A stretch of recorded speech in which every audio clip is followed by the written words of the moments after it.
name's Eric Ballard. I'm an alcoholic. My sobriety date is May 18th, 2022.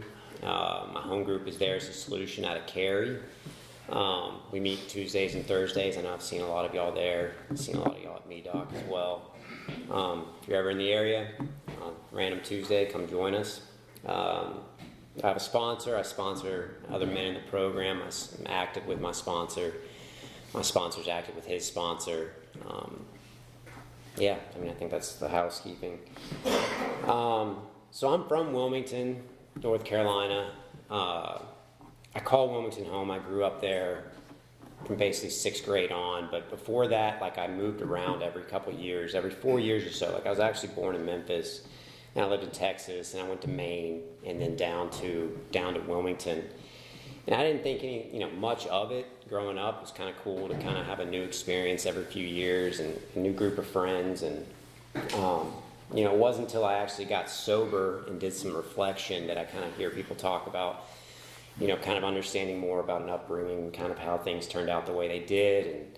And, for better or worse, it's just kind of the way for me to put a narrative to things. So some of the earliest memories I have growing up was, I came from a well enough family. We didn't have much, but we had everything we needed. And I remember there was times we're Irish Catholic, so alcoholism was a thing, but undiagnosed. It was just a thing. It was just everyone kind of accepted it. You treated problems with food and whiskey. And I remember looking back now, I can remember some of the earliest memories I had of me being outside in the yard. This is in Memphis, and things going great, just having a normal day. Just when you're young, you can only really remember the emotional aspect of a memory. So just things being okay. My dad pulling up in the driveway, it being absolute chaos. Everything wasn't good anymore. Just arguments, fighting, yelling, people getting accused. Knowing things weren't all right. And then a neighbor poke their head up over the fence or come out their front door and instantly a switch would be flipped where everything was fine again. Best family, everything looks good, we're happy, everything's going all right. And I didn't realize it, at the time. Obviously, I was a kid, but that mentality of, you just have to look okay on the outside. It really doesn't matter the reality of the situation or how you feel internally. What matters the most is what people perceive you as, and that mixing with moving around every 4 years, new group of friends. I think as a kid, I didn't really have to really get to know who I was. I didn't really understand what it meant to have integrity, any sort of a spiritual connection. But I was able to get really good at presenting myself to be all right on the outside. I became a master craftsman in that department. I moved around. I came to Wilmington, and I remember I started drinking pretty early on, but I hear, a lot in the rooms, people talk about, having that first drink and it quashing all the bad feelings, and you feel accepted, and you feel this is the greatest thing ever. I want to feel like this for the rest of my life. I didn't have that. I remember the first night I drank, I was in the 6th grade, and for some reason decided to sneak some gin out of my dad's cabinet, and I can laugh about it now. It was not a big deal at the time. I mixed it with milk, which I always found fascinating when I read that in the book.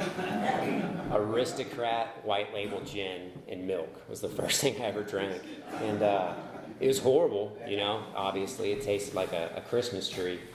And I remember that night I was by myself. It wasn't I had friends over, so I think I tried to bug my sister, and she was asleep and wasn't having anything of it. So I tried to wake my parents up for some reason. I fell through their door and landed on the floor and was just told to go to bed. And it was inconsequential. It wasn't anything great. I remember thinking okay, I did that. That's fine. And then random spurts of drinking in middle school as well. I have these memories of my buddy stealing a bunch of liquor from his dad, who was an alcoholic, so he hid it in the house, and he could steal it because his mom wasn't supposed to know about it anyway. And mixing it all in an empty shampoo bottle, and we'd mix it with iced tea, called it Masonboro iced teas. I honestly I just thought of that now. Drinking was not a big deal for me growing up. And in high school, I had an older brother, so I was the first one to get a fake ID. And again, I wasn't chasing the feeling of being drunk. Like I bought all the booze and I'd have parties and all these things, but like looking back, alcohol, it allowed me to have the friends that I wanted. It allowed me to date the people that I wanted. Like my whole life was constructed about, again, that image outwardly of, presenting myself a certain way. So I never really applied myself to anything. Like I didn't try hard in sports. Like as long as I made the team and got to wear the jersey, I didn't care about game day. Like I never tried hard in school. I buddied up with all my teachers, had the gift of gab. So I was able to skirt through high school, relatively easily. And drinking was just not a big deal to me during those years. I mean, I did it, but it was I could take it or leave it. And so get to college, I literally only applied to one school. I applied to their easiest program I could possibly do to get in, just because, like, again, it wasn't about what I was actually trying to pursue or learning new things. It was I was supposed to go to college. So I applied to one school, I got in, and like I could kind of celebrate with all my friends about, we're all going off to school. Like I was just doing the thing. So college was more the same. Like I didn't, I kind of stuck with the same friend group that I had in Wilmington. I had a big social network. Like we were all just pretty social people. And I remember like I would, do drugs and drink and do all of these things, but like it never felt like it was a problem. Like it never felt like I had this, I was trying to crush this anxiety that I had. Like all the emotions that I felt at that time that typical college kids and typical, 18-year-olds have, of anxiety and like all of these, questions of self-doubt and everything. Like I always just assumed that was normal, but I also knew for sure, like, don't talk about them. So it was just kind of, I was establishing a pattern of like every 4 years of switching up. Like from Wilmington, I went to middle school, and then I went to high school, I had a different high school, and I'm now in college. So like every 4 years, I kind of get a do-over anyway. So like in my mind, like you just kind of have to hold your stuff together for 4 years, and then you kind of get to start over. And I didn't realize that until much later, but I carried that pattern on for a long time. So yeah, college, I barely skirted by, but I definitely graduated. There was a lot of classes that I talked my way through. There was a lot of professors that I would buddy up with, and I remember one semester I blew my shoulder out mountain biking. So I had, my right arm was casted up, and this is before like it was still kind of paper days. It wasn't like everything was online. So I remember trying to go back to school. It was right during finals, so I had to go back and take my finals like 6 months later. And somehow I was able to tell, or at least get all my professors to give me a C, because it was like, how do you expect me to remember this stuff? And I was like, I'm not going to be a biologist. I just need a C in this class. And getting them to agree with me and thinking like, okay, no harm, no foul. Like I didn't have repercussions for my lack of effort in school yet. And as far as I was concerned, like I could talk my way through anything. So like there was that, false confidence of like, this is all I need to be able to do. So I naturally went into sales later. I had no trade, but I went into sales later on in life.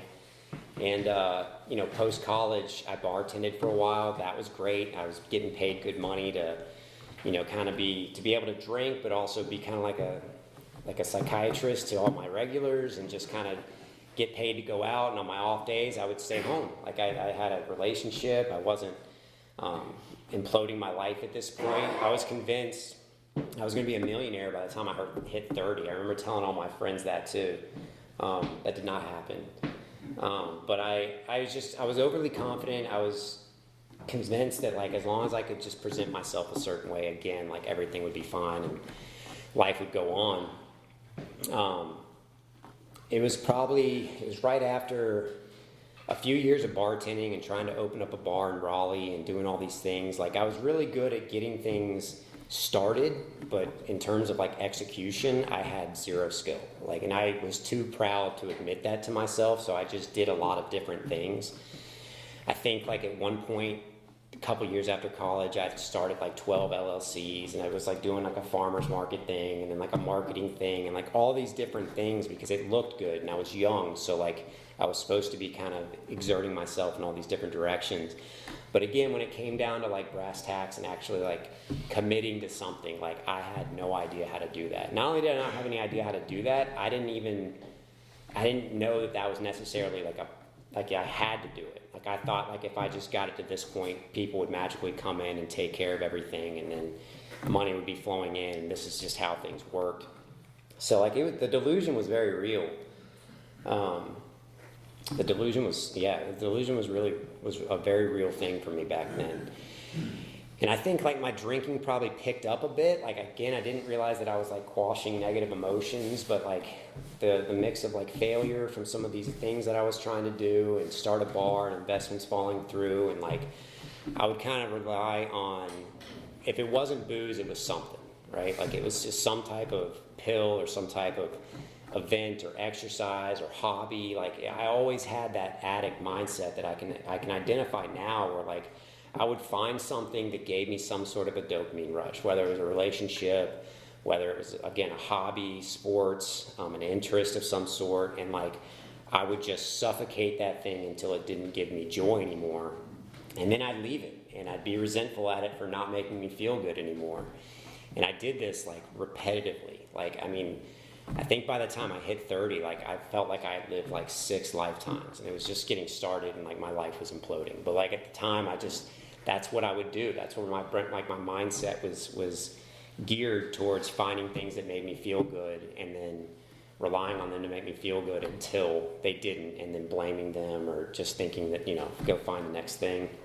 So after I tried to start a bar and that falling through, like, and the other thing is like things just worked out for me. Like I feel guilty saying that today, but like that's just the truth. Like I remember trying to start this bar, investment falling through, and I was just taking like a little vacation to like clear my head, because I would work really hard. Like when I started things, I really did put a lot of effort into them, but I just did all of like the upfront things to kind of appear like I was doing things. But I did work long hours and put a lot of energy into a bunch of different stuff. So I just remember being kind of exhausted, and I got a call from a buddy of mine who he was doing well in his career or whatever, and he needed to fulfill a position for this company, and the territory that he needed, and it was sales. So again, like he called me immediately, because it's just I was good at presenting myself. So the territory was in Hawaii.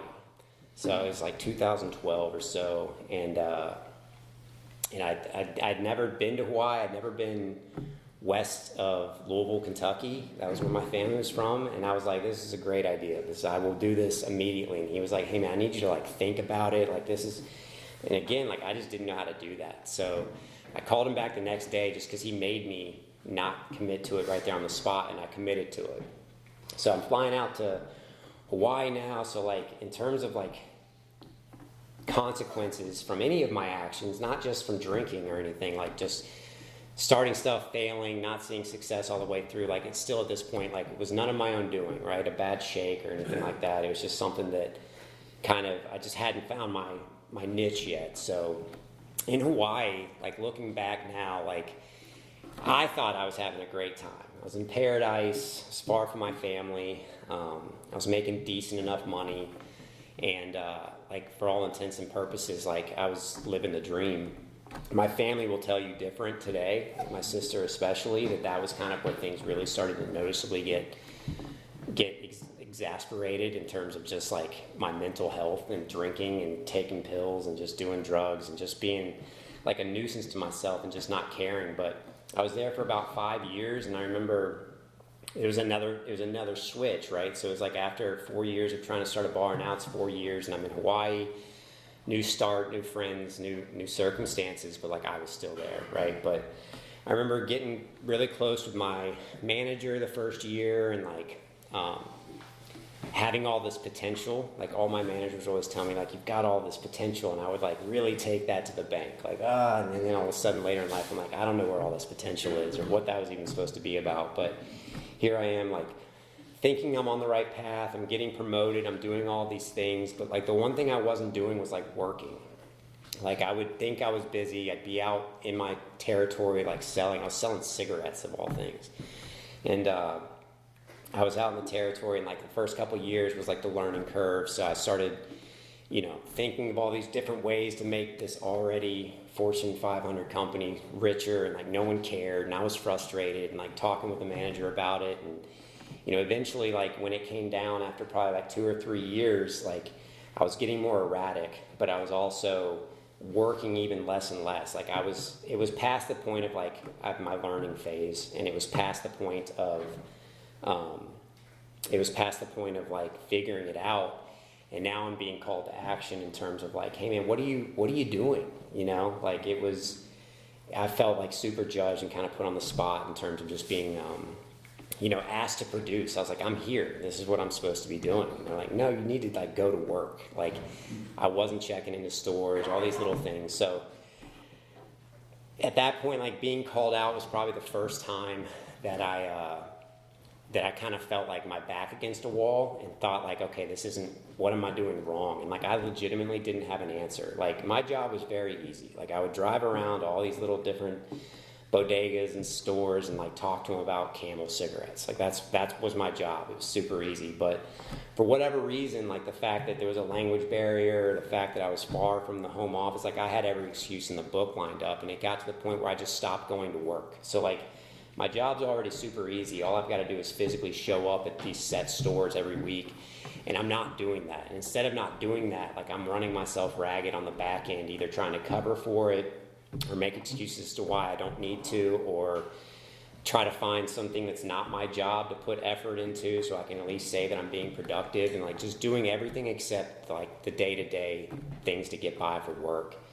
And I remember my manager calling me one day, and he also like social relationships, friendships, like are just in the dumps. Like I'm a dumpster fire running around Hawaii thinking I've got all my shit together. Sorry for, I don't know if you guys cuss here, but it was bad. So I remember my boss calling me up one day, and he's like, hey, where are you? And I was like, I'm at home. And he was like, yeah, man, like we were good friends. Like I was very close with his family, and he was just like, hey, if you're not going to go to work, like I have to fire you. Like I can't it makes the team look bad. Like I want to keep you here, but like I cannot in good conscience just give you a paycheck and have you do whatever you want. And I immediately was like, yeah, I think that's kind of the route. So like I kind of opted myself into getting fired, but I really just, at that point, like I did not think there was anything I could do. I was convinced I had like a mental illness or just all these different factors. So that story is important because it like was the first time that this entire process happened, but it continued to happen. So end up leaving Hawaii, get back to Wilmington. I moved back in with mom and dad, which isn't bad at like 28. That's what I convinced myself as. Like, it's not the worst. I just got back from a good job. As far as people are concerned, like I'm back to figure out the next step in my career. It happened again when I was 35. That was not as good, but 28, being at home, like not a huge deal. And so I didn't apply for a single job. I didn't even apply for unemployment. Like I just literally had a little bit of money saved, and I just lived off that. And like, although my drinking wasn't getting out of control, like the effects of like untreated alcoholism were still very, very prevalent in my life when I look back on it. Like I just, no motivation, not understanding, like I just had crippling anxiety. And I did anything I could to like quash that, except for like the little things like getting out of bed at a good time, or applying to jobs, or putting effort into anything that would actually like improve my life. Like I did not know how to do that, and I honestly didn't know that that's what needed to be done to like live a fulfilling life. And so, oddly enough, like 6 months go by, maybe 8, still never applied for a job. That same manager calls me up, and he's like, hey, there's this company that is hiring, they're growing in this field, they're a startup, I just saw online that they need a position for Wilmington. It was Wilmington, Delaware, but he didn't know that at the time. But long story short, like I applied to this one job and then forgot about it.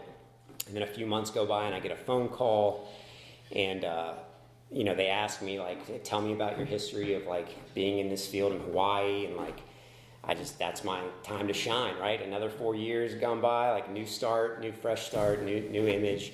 So like I spun it into this amazing story, and like I was good friends with my boss, so got a good referral, and long story short, I ended up getting the job, and they let me stay in Raleigh, and like my territory was like basically down to Florida.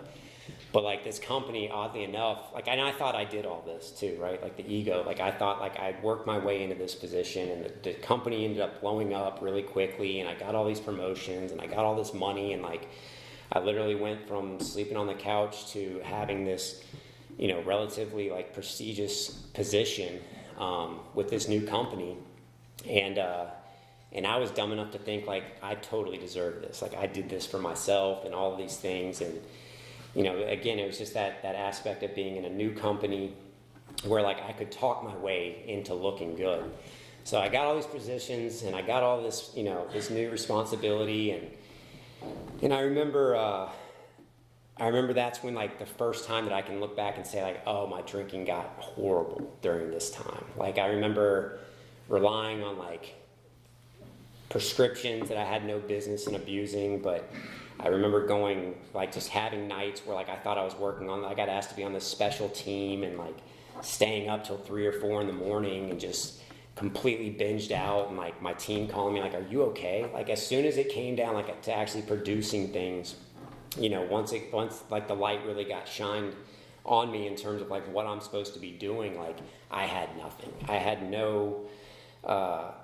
nothing to show for any of the time, like, my productivity. Like I think this is right around when COVID hit too, so like I also had that get out of jail free card. I needed to be out in stores, like hitting different accounts, and like I didn't. I would stay at home, I would start drinking at 7 o'clock in the morning, and I'd be firing off emails left and right to look productive. Like that held up for like 2 years, maybe 2 or 3 years, and you know, eventually it got back to the exact same thing. Like my good friends with my manager, I was actually in his wedding, like, and it was the same conversation. I remember like talking to him and him being like, hey, what are you doing? And I'd be like, I'm working. And he'd be like, dude, I can see where you're at. Like you haven't worked in 3 months.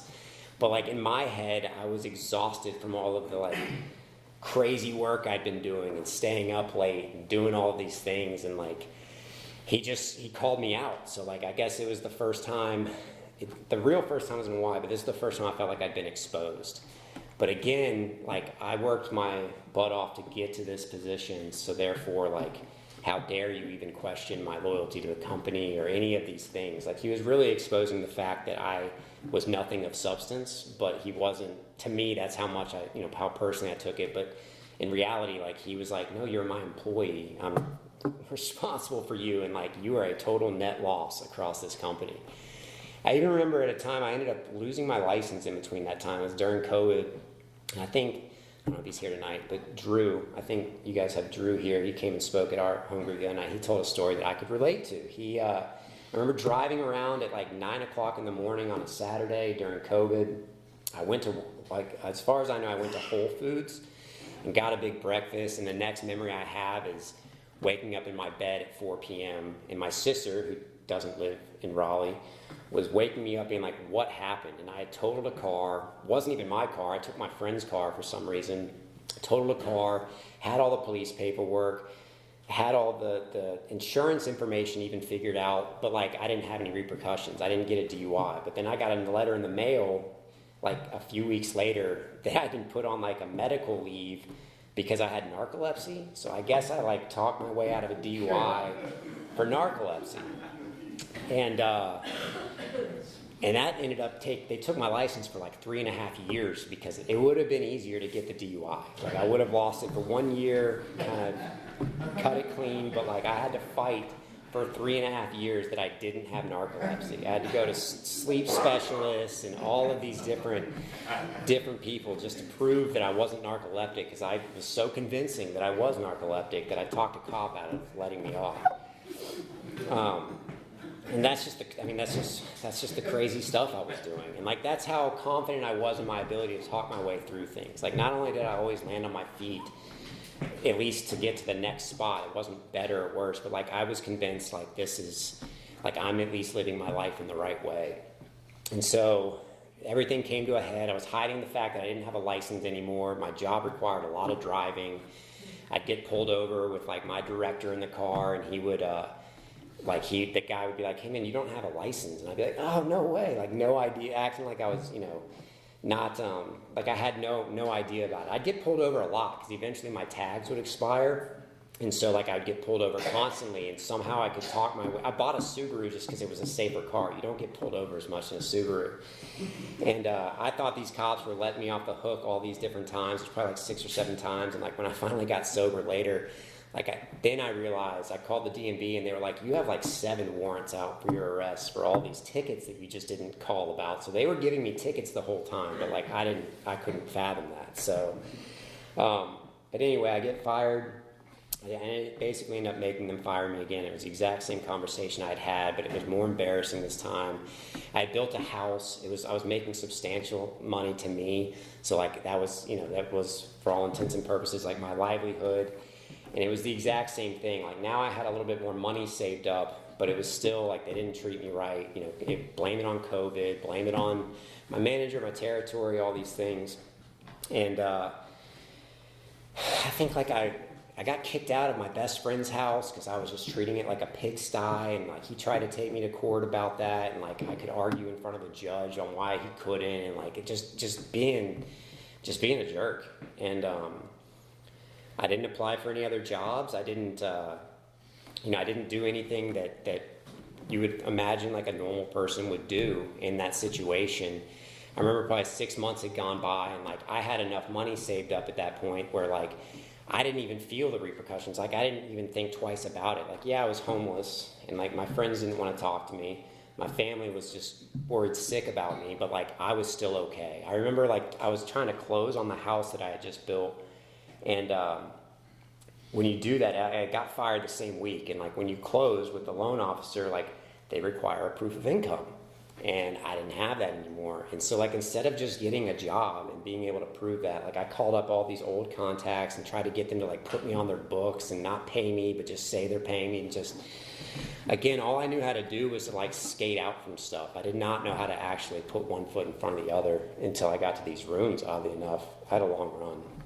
But when push came to shove and family started questioning things, and like my loan officer kept calling me, my real estate agent was calling me, and all these people, like my best idea at the time was to buy a one-way ticket to Eastern Europe and just dip out, because they didn't require like a COVID passport shot. Like I was all conspiratorial too about that at the time. Like I was just out there.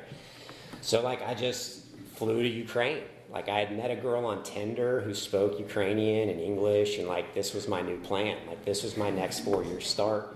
It was Eastern Europe. And I know I wasn't going to stay there. And looking back, like I scared my mom to absolute death. But I didn't care. Like I just thought that this is the next thing for me. So like I was probably, I don't know, like 32 at this point. So Ukraine was fun, I had a blast out there.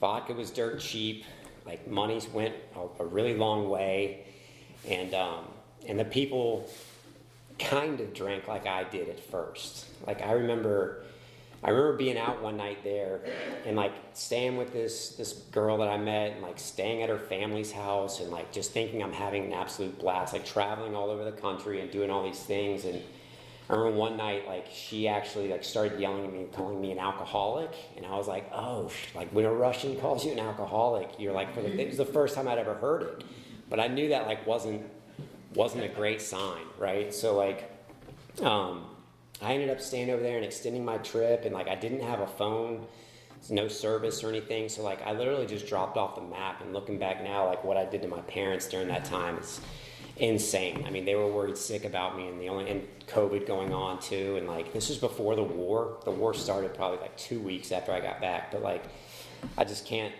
fathom, what putting them through what I put them through.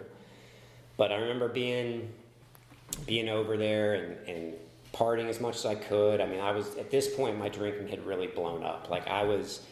As soon as I would open my eyes in the morning, I would go to the store and I'd buy, like, I always did this, and I did this all throughout my drinking, but I'd buy small bottles so that I didn't feel like an alcoholic. Like I would buy pints all day long. I'd buy like 6 pints throughout the day. And for some reason that was better than just buying a fifth or a half gallon. And so like I'd start drinking first thing in the morning. I would drink all through the day. We'd go out to eat places. I would drink. And And that's really when like my drinking like completely exploded. Like it started out in COVID, drinking at home early in the morning, but like I never thought I had a problem. I honestly didn't even think, I never understood alcoholics. I had an uncle who was a severe alcoholic all growing up. And like sure, drug addict, I get it. Like the drugs are easy, there's no hangover, but like the hangover alone made alcoholism seem just baffling to me. So I'm drinking like a fish, probably close to a couple fifths a day. I'm doing this for about 6 months, and then eventually the girl that I'm with is tired of it. She's like, "Hey, you gotta go. Like, I don't know what your plan is, but like it's been fun, and also like I really want to talk to you about your drinking." And so again, that exposure feeling, like I didn't want to do that. I didn't want to talk about drinking. I want to talk about how like I had enough money to do what I wanted to do, and like I wasn't hurting anybody and all these things. So then like I just randomly flew back to the States. And it wasn't long, probably like a week after I got back, where like when I was bartending, I used to be like super into really nice bourbons. Like I had a nice bourbon collection. I had all these fancy bottles and stuff, and I know about bourbon. We could blind taste test bourbon, and like I could get them right. Like I had all this ego behind bourbon. So like I flew back, and I was in a random ABC store that had like one of my favorite bourbons, and they had a whole case of it. So I just naturally bought the whole case, and thinking it was like a good investment and all these things. And I went back to stay with another friend because I still didn't have a house, so didn't have any job prospects. And like within a week, I had drank like 7 of the bottles. And so like that was, I didn't realize it then, but she had called my mom, and she was like, "Hey, he is going to kill himself if he stays with me. I can't have him here." And I ended up just I honestly don't really remember all that happened. I just remember this is when I was like now 35, back on my parents' couch. And it's way less cool in your mid-30s. It was like, I wish I'd say it was like humbling and a wake-up call, but it wasn't. Like I still had enough money left over, although it was running very low, that like for the next probably year, like my life was, I'd wake up, I would go to the gas station to get some tall boys, I would slam those, drive around in my car for some reason that I still didn't have a license for, wasn't insured, wasn't any of that stuff, and I would watch like Family Guy on my phone, and I would drive around Wilmington until the liquor store opened up. I'd go get like a couple pints of Evan Williams or something like that, and I would drink all day watching like Family Guy on my phone, and then I'd get home, I would go up to the room, I would lay in bed, like put a podcast on, drink until I fell asleep, and then when I'd wake up, I would drink until I went back to sleep, and then, you know, by 3 a.m. I always had it spaced out, so the first thing in the morning, as soon as I woke up, like with that crippling fear and anxiety, like have just enough to go back to sleep. And like I did that for like a year straight, like a solid year of not trying to throttle my drinking at all, but the insanity is like not thinking that was a problem. Like I still had all these preconceived notions of like the problems were everything but me. It was like whether it was COVID or the job not working out, or I'm not fit for something. There was a lot of that too. It was just like I'm just not capable of living a normal life. Like I hear people in the rooms talking about, you know, seeing the guy drinking his cup of coffee, walking his dog at 7 a.m., like getting ready to go to work, and thinking like, how do they do that? Like that seems so far beyond impossible that I can't even fathom it. And like I can completely relate to that. Like I did not know, you know, being a morning drinker, like I got to see a lot of people in their morning routine around the neighborhood and like the stores that I would go to, and like I just couldn't fathom it. But instead of doing any self-reflection or like, hey man, apply to a job, or like go do something, my only solution to like quash that anxiety was to keep drinking. And I remember like I started getting nervous that I had a problem. This is probably 6 months into drinking 2 fifths a day in pint-sized bottles, where I was like, I'm just going to try to throttle back drinking. So in my best effort, like I quit going to the ABC store. But then, like, looking back now, I didn't connect the dots at the time, but, like, I would just go to Walmart and steal a bunch of vanilla extract and then just drink a bunch of bottles of vanilla extract and think, like, I'm not drinking. This is totally doable. Like, I'm on the right path to whatever this problem is. Like, I've got it figured out. And, like, I don't know what it is, too, about alcoholics, at least a lot of the people that I know, but, like, I never threw any bottles away. So, like, the back of my car that I'm late on payments for. It's a new car, but late on payments, not insured. It's just full to the brim of vanilla extract bottles, or like, I never drank mouthwash, but like I drank like bitters. I don't know if y'all know what it's like, a cocktail garnish, but it's not meant for drinking. It's like a super herbal, like you're supposed to put like a drop of it like hot sauce. And I would drink 3 of those in the morning, because you could also buy them at any time. There was no, I don't know if they didn't know there's that much alcohol in them or not, but this is like the insanity that I went through. Like I just, for whatever reason, couldn't grasp the fact that like, oh, this is the problem. Like, or at least, you know, I learned now, like that's not actually the problem. It's undiagnosed alcoholism, but that was my solution, right? Like that was what, the only thing I knew how to do and do well was to drink to not feel like death. And so I kept that up for probably another 6 months or so. And, you know, I really don't know what the turning point was. Like, I don't know. I remember the day that I agreed to go to detox, but I don't know, like, what finally pushed me over the edge. Like, there was little things. Jake and I were talking about this on the way up. Like, there was little things, like, I remember my sister pushing back her wedding a year and not directly telling me it's because I was a mess, but, like, me being able to connect the dots enough. And, you know, at this point, too, like, I always had a pint of Evan Williams in my pocket, like doing nothing, just roaming around my parents' house and trying to play cards, like gin rummy with my dad, and like just being too hammered to do it. But like the thing is, I was always good enough with drinking where like I was never called out for being too drunk. Like I never was throughout my entire drinking career either. Like it wasn't like I was sloppy. It's more like a sleepy drunk. So I was really good at hiding how much I was drinking. Like to the point where you hear all the things like go out to a restaurant, shots at the bar on your way to the bathroom, come back, order a beer. Like that was my expertise, was not being too sloppy. So like that allowed me to go on for a lot longer than I should have or needed to. But I remember like the last month of it, like that had failed me also. And so maybe it was the idea of like, that was my last little sliver of hope, thinking like I didn't, like I was still hiding it, like people didn't know the problem, so like things are okay on the outside, even though they were a complete disaster. But in my head, like they were okay enough. But as soon as I was like, I couldn't do it anymore, where I couldn't really walk straight. I couldn't, and this is like over courses of days. Like I couldn't keep a steady pace. Like I was sweating uncontrollably. I don't know if I would have gotten the shakes because I never tried to stop. Like I literally was going to try to die like a dog under the porch. Like that was the way out. It wasn't like I was suicidal, but like I was clearly just on a train to death. Like I don't even think towards the end, like my fear and anxiety was so heavy that like I didn't dare go out to the store anymore. Like answering a phone call or an email or like tax collectors or bill collectors, like all of these things were so crippling to me that I literally was just going to stay up in my room and drink until like I guess I just didn't open up my eyes anymore. And for whatever reason, you know, obviously my mom had been freaking out, so she was talking with anybody she could about like what could possibly be wrong with me and all these things. And she talked to that uncle, that same one that had been an alcoholic my whole life. Well, he was like 15 years sober at the time. He told her like, hey, I went to this place. It got me sober. It's what finally did it for me. They just opened one in Raleigh a few years ago. Like, take him there and drop him off. And I didn't know what it was, but she told me she had a solution for me. And so like the night that she asked me, I remember right before there was like a 3-day stint where like I literally kind of started to figure out that it was serious. And so I was like, okay, I'm not going to drink. And I even agreed to go help a buddy like build a porch or something in Hampstead, which is like 30 minutes north of Wilmington.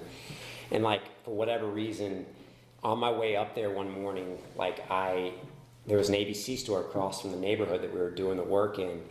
And like, I just happened to know that it was like 9 o'clock in the morning and the open sign was on, which like for any good alcoholic who drunk past COVID, like 11 o'clock was like, they moved it back. You know, it used to be 9, then it was 11. It was a nightmare. So this one though opened at 9. Like this was one that still opened at 9. So like, the good alcoholic in me was like, well, I've got to go in there because it's kind of like a rarity to have an ABC store that opens this early. And I think that was what it was. I ended up getting so drunk by like 10 a.m. I couldn't even show up to work. I called the guy and told him like I got pulled over or something. He was just like, dude, you're worthless. I just hung up the phone.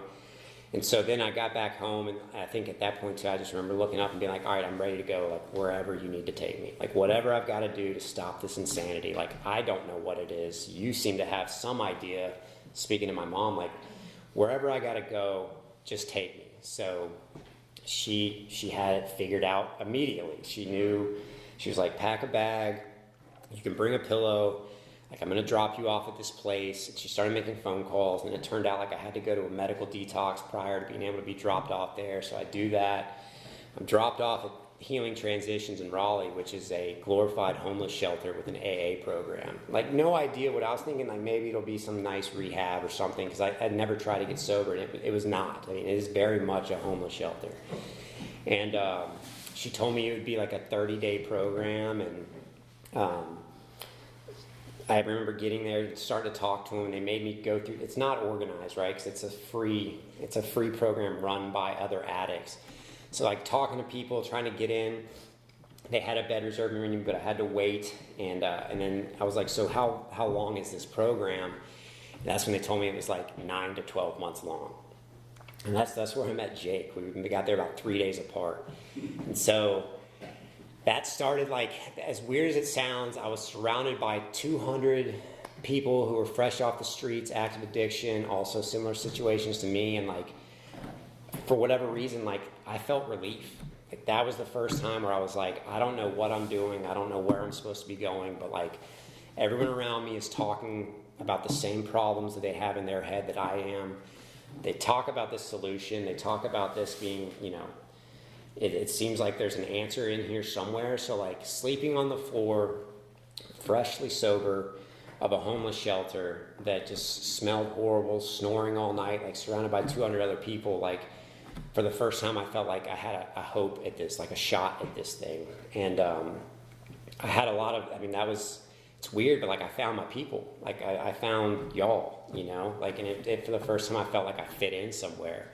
And I could speak freely about the problems that I was going through, and the weird things in my head that kept me from being productive and doing the things that I wanted to do. And I quickly figured out too that like that program, they kept talking about AA. This was not, they talked about AA, but they had their different set of rules and everything at HT. And I just jumped straight into the AA thing. Like, I started coming to the rooms, and I got a sponsor immediately, and found a home group, and literally just started taking the suggestions that you guys were giving me, like, right out of the gate. And I don't know what kept me going. I don't know if it was starting to feel a little bit better each day, the hope of something, you know, around the corner being there, but like, I took what y'all said to heart. Like, you guys were the ones that taught me that like the only counter to fear, and that was what I was experiencing, like the crippling anxiety, the inability to get out of bed, that only having alcohol as a solution was essentially just fear, and the only answer to that was faith. And like, that seemed, I grew up Irish Catholic, I did the whole school thing. The God word didn't scare me, but I had all these conspiratorial vibes about organized religion, and you know, you guys showed me that it wasn't about that. Like, no one cared about the type of religion you practice or your spiritual discipline. And you know, the other thing that I was really scared about, because I thought like image was everything, so the fact that I was like dirt poor and living in a homeless shelter, that I was going to be like judged, like immediately at AA groups, people were going to care that like I didn't have anything. Like, so I, you know, there was some weird ego there, and like that feeling for the first time was like immediately squashed. Like, the fact that no one asked me my history or what my job was or what I used to do, or you know, for a while I had that feeling of like, I promise I used to not always be like trash, and like no one cared, you know, no one had anything to say except for like, do you want to stop drinking? That's awesome, I'm glad you're here. And I just dug in, you know, like I literally got through the steps as quickly as my sponsor would let me. I started trying to do service work around my home group. Like, I started to kind of, and I think slowly over time, like, I just realized that like a new definition of like what helping others looked like. I remember the first time I looked at the book, I was like, hey man, all of this looks great. I don't understand the chapter working with others. I hadn't gotten there yet, but I was like, you know, picking out the stuff that I thought was going to be good later on. And it wasn't because like I didn't want to talk to people. It's just like I had gotten so convinced that I was an absolute disaster of a human being that like I had no business telling somebody else like what they should or shouldn't do. And the whole thing, the sponsor telling me like, hey, you've got a day more than somebody else, you can help somebody. And so like I kind of figured out that like my way of being useful to people around me was like quite literally just being optimistic, like kind of just showing an idea that like, hey, just live in the moment. Today is the day. All the cliche stuff, I hated cliches. I think we all kind of, you know, deep down just think that they're ridiculous, but they're true for a reason. Like it really was just a take it day by day thing. It really was being useful to others, finding a spiritual discipline that I could get behind and actually practice with some enthusiasm. The idea of being open-minded and being desiring more from like my head more so than the outer world. Like it wasn't about, you know, getting a good job right away. It was literally, you guys simplified things for me. That was just, it was pray, be of service to others, and like check your ego and service work. Like that's literally all I had to do. And like the longer I could string those days together, the more success I started having. And then like all of the beautiful things came back, like the promises came true, which were astounding for somebody like me. Like I had a really long run. I didn't get sober till I was 35. So like I had spent a lot of important developmental years like forming bad habits. And then I used to think like, okay, I'm behind the 8 ball, and like all of those thoughts, there's just, now I can recognize them as they're just fear perking up again. And like there's a solution for that. Like you guys have a solution for that, and you share a solution for that. And like I can find all of that reprieve that I used to try to strangle out of things. I can find it in the rooms of AA, and I'll be forever grateful for that. I mean, I think that that's something that I can't stress enough about how much it's changed my life. And yeah, I'm really thankful. So I appreciate y'all having me up here. I'll give you a few minutes back in your day, but thank you for having me. Have a good night.